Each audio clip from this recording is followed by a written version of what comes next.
And of course, we know that it's a lot to ask people, to give up effectively a full day. And we know that some of you may be in and out, so that's absolutely fine too.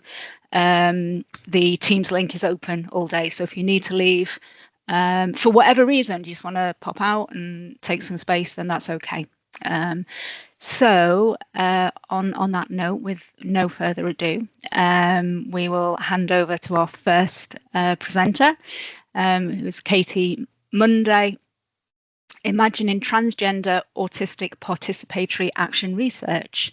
So over to you, Katie.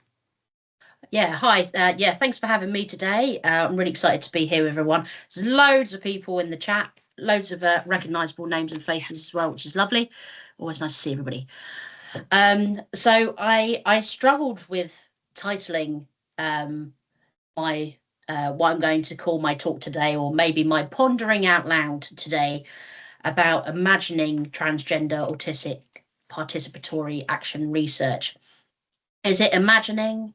Is it reimagining? Am I dreaming it? Am I doing it? So yeah, kind of struggle with that little term today, but this is imagining is where I'm going today. And I invite you to come with me. So a little bit about me before we get started. So I'm Katie Munday. I use they, them, and he, him pronouns.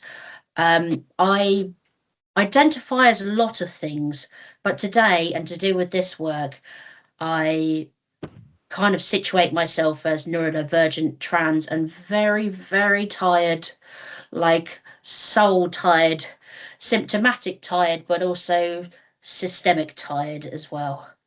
I'm a community researcher.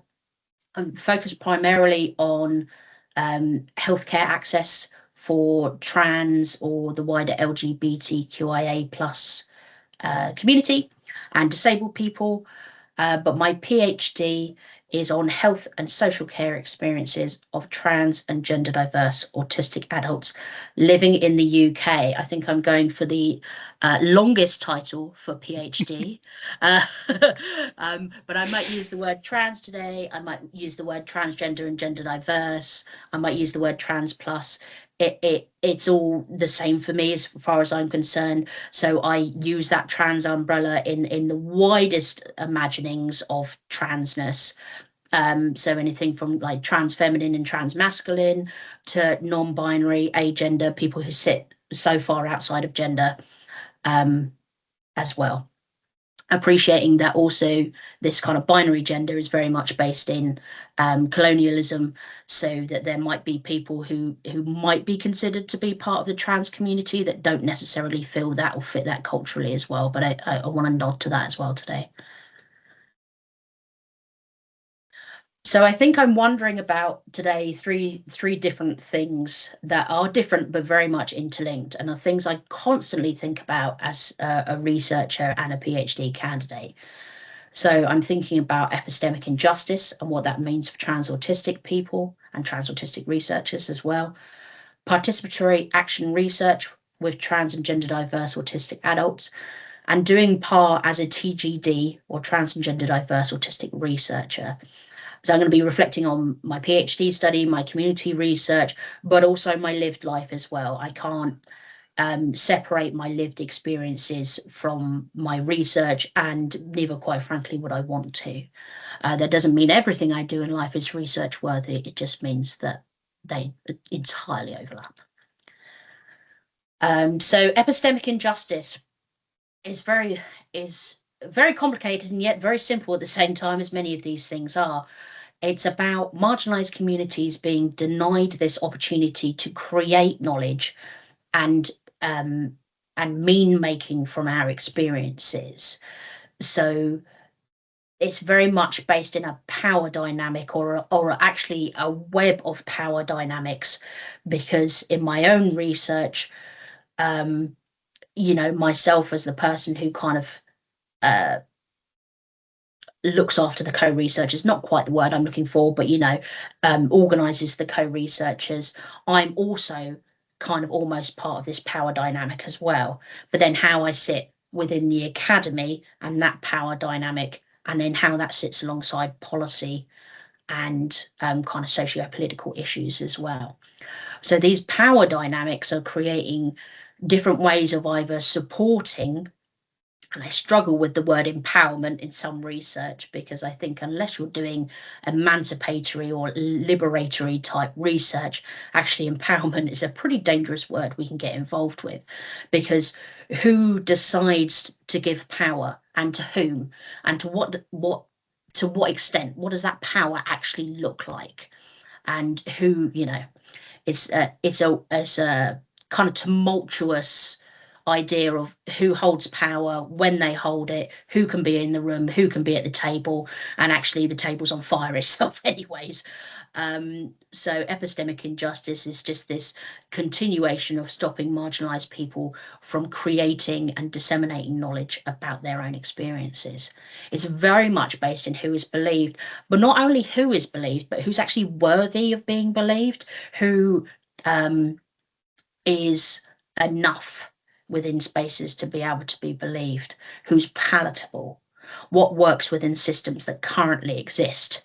You can challenge things, but as long as it's in the parameters of what we deem normal or normative. And who also is going to be easy enough to either ignore, pretend that they don't exist, or support, very much in inverted commas there, under systems of capitalism, imperialism, white supremacy, and the patriarchy. So all of these things add to epistemic injustice and marginalized communities not being able to create our own knowledge. When I think about epistemic injustice, especially for trans autistic people, I also think about Judith Butler's Ungrievable Lives. So Judith Butler uses this idea when they're talking about wartime, genocide, and who is considered, ungrievable and unlivable lives and ungrievable lives. Who is grieved when they're gone? Who is looked after whilst they're still here? And I think that's very relevant to a lot of things going on across the world right now. And we don't have to go back too far in kind of UK current history to see how that particularly pertains to autistic people, and appreciating the overlap of being trans and autistic too. So during the height of the COVID-19 pandemic in the UK, autistic people and otherwise neurodivergent and disabled people were given do not resuscitate orders. So if you came into a hospital presenting with complications around COVID-19 and there was a loss of life, or there was a potential for that to happen, disabled and neurodivergent people were not deemed necessary, good enough, various other things that you could think about us being resuscitated, us just being able to be alive, which is an intensely sad, horrifying, but unfortunately to me not too surprising set of events there. So I really think about Ungrievable Lives quite a lot within healthcare as well. And very lovingly, very sarcastically, and I have to be sarcastic about this, otherwise I may scream, these lovely words have been lovingly gifted to us by the Diagnostic Statistics Manual number 5. It's their newest version in 2022. And I think my question here is, can people who are described like this, autistic people, can we make our own knowledge? If people see us as unusual, as restrictive, as having difficulties, deficits, lacking, abnormal, as failures, we can quickly see how epistemic injustice and the pathology paradigm, and more widely, kind of heavily medicalized understandings of autism, and actually gender dysphoria and transness as well, both work together to really impose this single truth, in inverted commas, onto us, that our differences are a result of something being inherently wrong with us. So if we're seen by society, in law, in policy making, within healthcare understandings, within settings, within continued practice development, CPD we call in the UK, other training curricula that might be in medical schools. If autistic people, trans people and trans autistic people are pathologized here, how can we have epistemic justice within health and social care? Of course, I'm not the only person who's been thinking about this heavily. Monique Bofa does a lot of work around the importance of having autistic people within autism research, which sounds like a very low bar, and really kind of is. It's really important to talk to other people. Within my work, I'll be talking to healthcare researchers, of course, but also they're not the only people that we're going to be talking to in the room, because that means that autistic trans people are going to lose our autonomy over our own lived knowledge. It's really, really important. And having this kind of idea of not talking to autistic people implies that the researcher or the neuronormative researcher has knowledge beyond the cognitive abilities of autistic people. In plain speak, they know more about autism. They know more about autism than we do. And from a knowledge basis and from a professorship, and maybe some of these people are also knighted, or maybe they have a brother who has autism, and yeah, it's very interesting what lived experience actually exists within the room, and how someone was talking, I was at a talk yesterday as well, and we were talking about parallel lived experience. So not necessarily, being a trans autistic person, but maybe there's some kind of parallel there within your life where maybe you support trans autistic people. So that's really interesting too. And it very much maintains this infantilization of autistic people and disregards the double empathy problem. And it sustains gender-related medical misattribution and invasive questionings. GRMMIQ, how's that for an acronym? But most of us are actually going to know this colloquially as trans broken arm syndrome. So for those of you who are not aware of what that might mean, so it might be that someone goes in, a trans person who's on testosterone and has been for a certain amount of time, goes in with an issue which is completely and utterly irrelevant to taking HRT or being a trans man, and their transness is used as an excuse for not actually being explorative of what the issue actually is.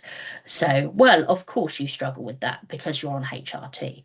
Well, of course there's an issue with this because this is an issue you've had since you had top surgery or various things like that.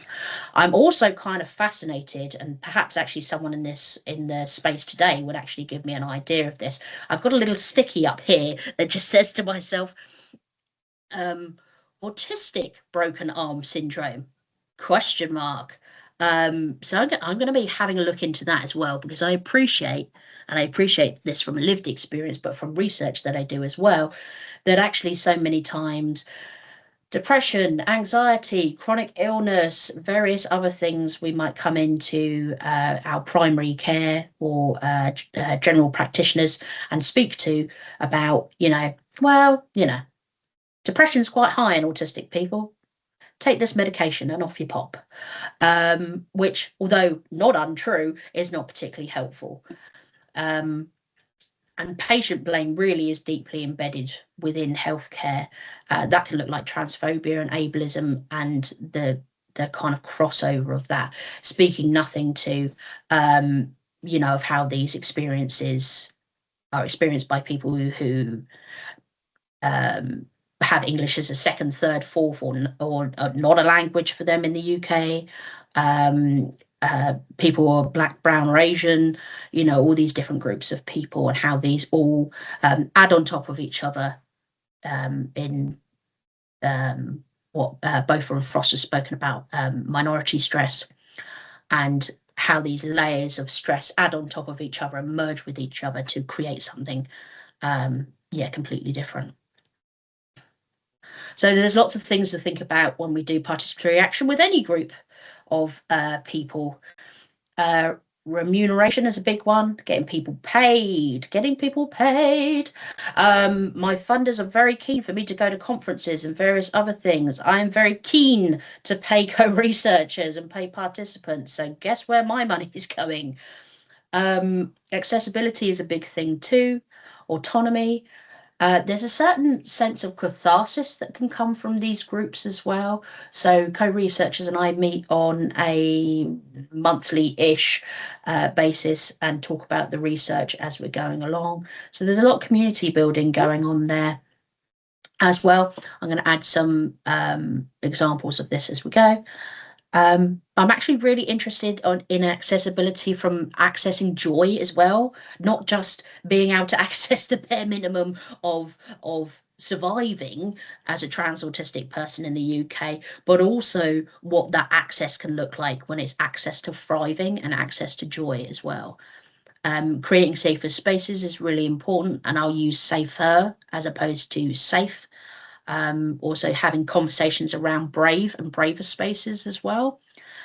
Responding to needs and interests of both myself and the other co-researchers based on respect, trust, care and love. And I appreciate that the word love doesn't come up in research that often, but quite frankly, I feel like it absolutely should do. There's no way that I'm going to be working with these co-researchers for we've been working with each other for a year now, gonna have 2.5 years together.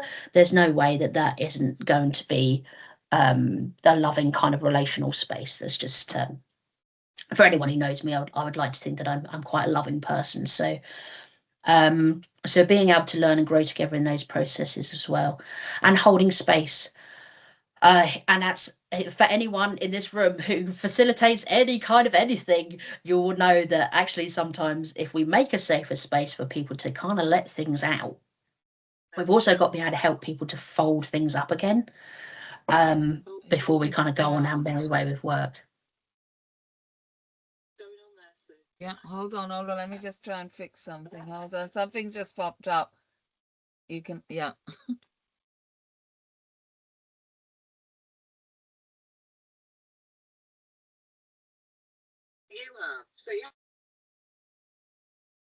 Are we okay to carry on?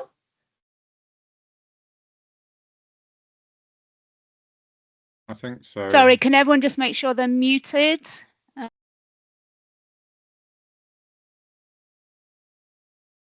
Perfect. Okay. So yeah, I'm going to reference a really quite a peculiar person. He's not a peculiar person, but we might think Simon Sinek, who does a lot of work around leadership, especially within business and stuff like that, has always spoken about starting with your why. So he obviously talks about that from a business perspective, but I was curious, and us as co-researchers, I'm going to start using we and us now, which you might find strange, but I'm talking about us as co-researchers as well. Unfortunately, none of the co-researchers could join me today, so it's just me talking about us. We needed to start with our why. So what did we want to achieve in our time together? Not just from, it would be really great if we had these outputs, and it would be really helpful if we did this, this, and this, and we ticked the box off and everybody was happy and could get on with their lives. But what do we want to achieve personally? What do we want to achieve professionally and for our community as well? So the research is somewhere in there, presumably, but it's not the only thing by far. So we created a shared container about where we can start, based around what we value and what we're mindful of with each other. How do we want to be together in the space, and what might people need from me, from others, and from themselves to make this a good experiences. I was very keen to have no icebreakers, because I literally hate icebreakers so much, and every time someone says we're just going to do an icebreaker, I don't know, yeah, parts of me shrink, let me tell you. But also appreciating that this process takes time. It's going to be something that we have to keep coming back to about our shared container, how we want to be with each other. As we learn more about the research, we learn more about ourselves, and we grow as human beings. So this is not just a one-time thing. This is weaved throughout the process. Accessibility was a big thing too. you know, so this is from our first session, and I think the first session of this year as well. You know, could be flexibility, preferences and needs with support as much as possible. I also shared some of my accessibility needs. I don't know if you can read down the bottom. Sometimes I get a big old dollop of demand avoidance. I swear a lot. Not an access need, but still true. And I think, you know, we have to be honest with ourselves that although I'm supposedly supposed to be some kind of super professional, you know, researcher as well, I am going to say fucking bollocks at some point, because that's just who I am as a person. And from a class kind of perspective as well, I honestly think that's a class issue as well. So creating a safer space. How do we create a safer space for participants? Especially around intersectionality, and how this is done appropriately and respectfully, and what we can do during recruitment and participation and dissemination. So throughout the whole process, how do we make this as kind of a safer space for kind of more diverse experiences and people to come in. Welfare is a big thing. So we always do a check-in. These are just a few notes. So I quickly found out that one of the co-researchers, who I'm just naming M here today, has a passionate interest in soup. So we always start the session with, what have we been up to? How are we feeling? What soup has M made this week? There was a there was a couple of months where it was the same soup on the trot, as I appreciate some people will appreciate in this room. But other things that co-researchers have said, it's important for us to offload when we see each other 100%. So at least the first 20 minutes to half an hour is us just checking in with each other, as it should be. And I reflected, it felt a bit sad to leave it like that today. No one was visibly in distress and there are no safeguarding issues. I see how hard things are for them and it hurts. So it's about keeping ourselves safe as well. I am mindful of the time and I want people to be able to add some comments and stuff. So I'm going to go through these slides a little bit quicker than I was planning to, but I do like to waffle, so this is the problem you see. So with regards to trans autistic joys, LB, one of the other co-researchers, started painting Warhammer near the end of one of our sessions, and I was so pleased with that. That is so lovely. Yeah, absolutely need that check-in about what soup we're making, what soup we're eating. You know, there's been plans about doing a social, and keen to make it up for social events and going for longer without pay. I've just written there, but I don't want to take the piss, which is 100% true. So it's this weird kind of making sure that it's a weird thing to negotiate this kind of power balance. It is very, very peculiar, and appreciating that I'm also a funded PhD student and what that kind of potentially could be misconstrued as from the outside as well. The July date that we have coming up this year to meet up with each other actually coincides with Brighton Trans Plus Pride, and AC said they're going to have a stall there. So M's going to come down for it unless it clashes with choir, because obviously we don't miss choir. And I'm the kind of person who likes to really organise things far in advance. I'm one of those autistic people. Sorry, everybody. So when we were talking about what sessions we could do in September and October, everyone was like, oh my goodness, that is too far away. That is too soon. Stop talking about September and October. I don't even want to go there.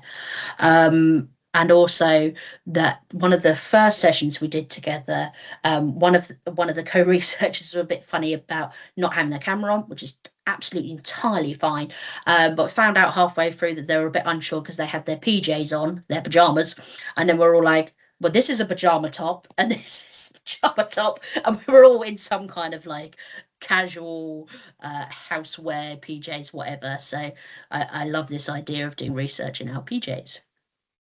There's also some concerns around ethics as well, balancing community and individual values needs, negotiating those power dynamics and relationships. God, that's tricky. Working with people who experience stigma.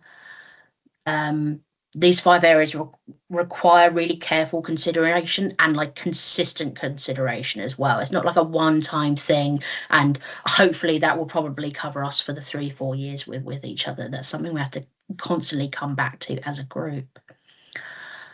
I'm going to very quickly go through this as well, and then we'll open up for presumably questions, comments, or anything else anyone wants to share. So Par, as a trans autistic researcher, I don't owe everything to the discourse surrounding our community. I have to really think about honour, care, and protecting the stories we also want to share, and about the difficulty of having to or feeling like we have to repackage these stories for the Academy. And these kind of dichotomies that aren't necessarily dichotomies at all. They're not two separate binary things. They're actually this messy continuum of vulnerability versus autonomy and silence versus liberation, where actually that's going to be different for different people anyways. What parts of myself do I share? You know, every time I make any kind of talk, you're going to know who I am by the fact that I say, hi, I'm Katie, I'm trans and autistic. So I come out in all spaces that I'm in, where that can be obviously quite difficult. And I also think about how I stay true to myself. What parts of myself do I share? How can we encapsulate as many elements as possible of personal and community growth? And how can I thrive in postgraduate research? Does that exist for any human being? I don't know, but I'm really interested in finding out the answers to that over the next couple of years. So thoughts from today have been shared from these different chapters in different books. There's navigating academia as a neurodivergent academic. Oh, Stories of Breaking and Rebuilding is coming out in October, November time. Fantastic edited book of various different people talking from across the world as neurodivergent academics. And I just really want to share this very, very quickly, honestly. This is apart from my chapter there, and I thought it might resonate with some people. And it's a promise to myself. I promise to consistently insist on taking up space in academia as a trans autistic person. I promise that I will not dim my power and that I will remain unapologetic about who I am and how I engage with academia. This includes my fumbled networking, my chronic pain, my brain fog, swearing in meetings, swearing at supervisors, Stephen Capp, emails filed in the bin, 100 cups of coffee and 100 open tabs. I promise I will remain ambivalent to the hierarchies within my institution. I will not value titles, but I will observe how the responsibilities and power given to the titled are wielded or neglected. I promise to continue falling in love with knowledge in all the ways it is created, learned, shared, explored, and articulated. I promise to stay true to myself, to honour myself, and know when it is time to say enough. Thank you, everyone. Thank you, Katie, and thank you for finishing on a beautiful set of commitments and promises. And yes, I felt a lot of those too. So we do have time for, I think, a few, well, maybe just a couple of questions. If anybody has a sort of quick question, there's loads of comments as well in the chat, Katie, which you may want to go back to. Any questions?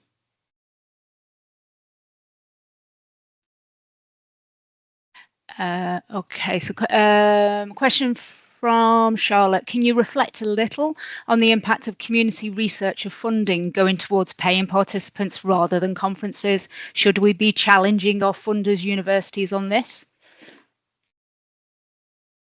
Yes. That was a nice, quick answer. very, very simply, yes. It's not as easy. It's easier said than done. But I think you have to think about. I think when people talk about PhD candidates and students, especially, there's all this idea about who you are as a researcher and what kind of research you want to do. and it kind of forgets, or at least ignores, the fact that we are also human beings. So what do I morally want to get out of, any funding that I'm very privileged to have, by the way. And for me, that is taking out as much money from the university and from my funders and giving it to my community, which is, massively under and unemployed as trans people and as autistic people. They are not easy conversations to navigate. You will piss people off. That's the be all and end all of it. But I think, being able to stand true to yourself, and whenever you finish whatever bit of research or whatever bit of work you're doing, if you can stand back and honestly say, I did what I needed to do for the group of people that I researched with, happy days. Thank you for that, Katie. Conscious of time, it might be best. Don't worry. A quick one, just at the end there, just as we're about to move on. So how have you so far determined payment amounts? Is it based on commitment and duration, or is it just based on available funds? Should there be a standard expectation in academia for compensation amounts? Interesting question. Oh, my goodness, now I don't have a quick answer for that. If I may, so the amount of I laugh, and you'll understand why I'm laughing in a minute. So the amount that I pay, it's not my money, but the co-researchers are paid. I thought, oh, that's not perhaps as much as I'd like to pay them per hour. And then I worked out how much I get paid per hour as a fucking PhD student, and we're just very honest with the co-researchers and said, this is the maximum that my funders are happy to go to. There might be some things that, I'm going to do a little bit of that action and let you add in whatever words you want there. But, just also be mindful that I am getting paid this amount. And I was very honest with them and just said, this is where we're at. I think people are under the assumption that students, early career researchers, or researchers in general are well paid, which is potentially a conversation for another time. So I think as long as we're doing the best we can within the parameters that we're set, and also very honest about where we're coming from as well, then I think that's definitely a conversation to have with people. Should people be paid more? Yes, 100% across the board. That's it. I don't think we can keep harvesting. I wouldn't say that my work sits under here, but potentially it could be. I don't think we can keep harvesting stories from marginalised people and not pay them. It's just beyond barbaric, really, if I'm honest with you. Yeah. There's a link that Charlotte has provided, which is helpful guidance around payment if anybody needs it. And as Nikki said, when we've had non-salaried disabled presenters to speak at the CADS conferences, we've always had to argue the point. And again, as when I've had autistic speakers coming in to teach on the masters in critical autism studies, I have argued, and I've successfully argued, that they should be paid the same as any other visiting lecturer. So whatever a visiting lecturer gets paid, so does a visiting speaker. So, and the irony of that being in critical autism studies is obviously completely lost to some people. Oh, the fact that you still have to argue, yes, it is indeed. Yes, I mean, this has opened up a really interesting debate, and this is the very last one, which is from Rachel. Would you pay people differently based on how much research experience or experience working with researchers that they have? Or is it, they're there purely because of their lived experience? With the co-researchers I currently work with, there's a little bit of both within the group. I think all knowledge is important. And I don't necessarily subscribe to a hierarchy of knowledge. And I appreciate I'm saying that whilst doing a PhD. I'm just doing a PhD because I'm nosy. And I'm very privileged that I can do that nosiness for a couple of years. So paying people across the board but they're human beings, and their lived experience is important, and their other experience is important. So let's just get everyone paid the same and as much as we can. Thank you so much again, We need Katie. to be moving we are to the next we do talk. indeed. But there's lots of comments to look back through in the chat, so I'm sure Katie will be doing some of that.